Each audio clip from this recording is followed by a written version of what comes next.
How many times have you played a game and have the feeling, I can do it better? Some people start making games by doing some modifications to another game they like. Later think, I can really make it a lot better and make money at the same time by selling the game.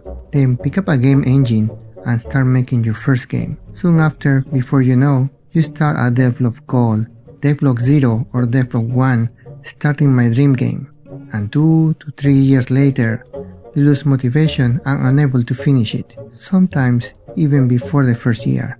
Then you start browsing and find many others struggling the same way as everyone else. Then you realize that making games is very hard, really hard. Does this sound familiar to you? Let me start by telling you my story. I started many games before, and although I have not released a single game to the internet, I finished some small games in the past. But the most difficult part while making games is that I love my games too much. And many first-time game developers love their games even more than me. So, what is the problem with that?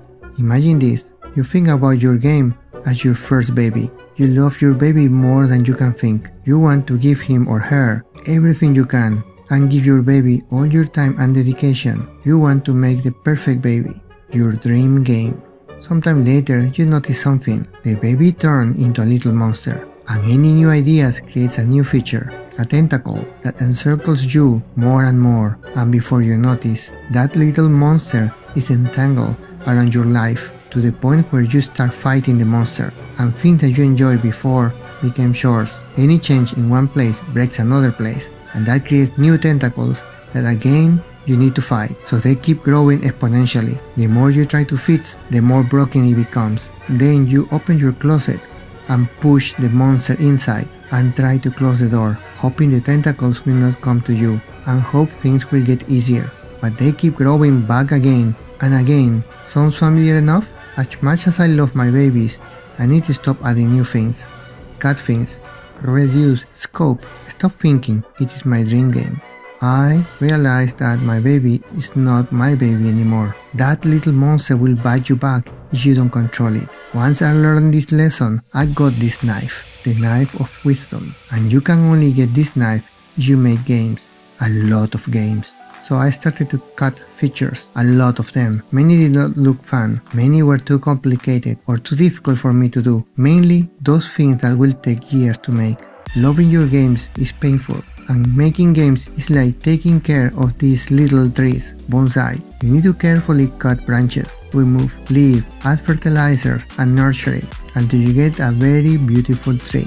And this will be your indie game. The first step in your journey will be completed. Once you release your game, there will be many more things to do later, but at least you finish one, so you can finish 2, 3 and more, and finally make a living doing what you love. The thing that hurts me the most when doing my own games is that I won't be able to enjoy those games as much as I want to.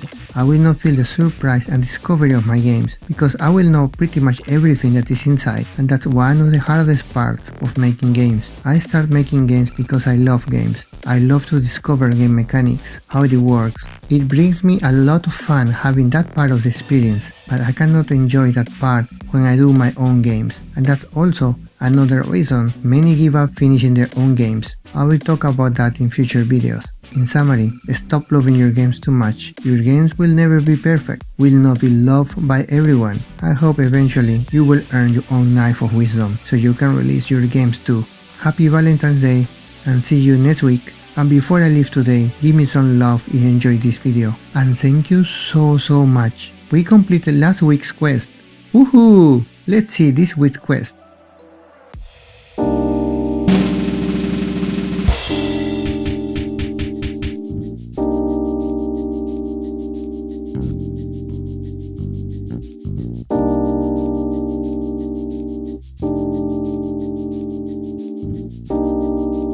Like this video, click like and subscribe and the notification bell so you don't miss the next episode.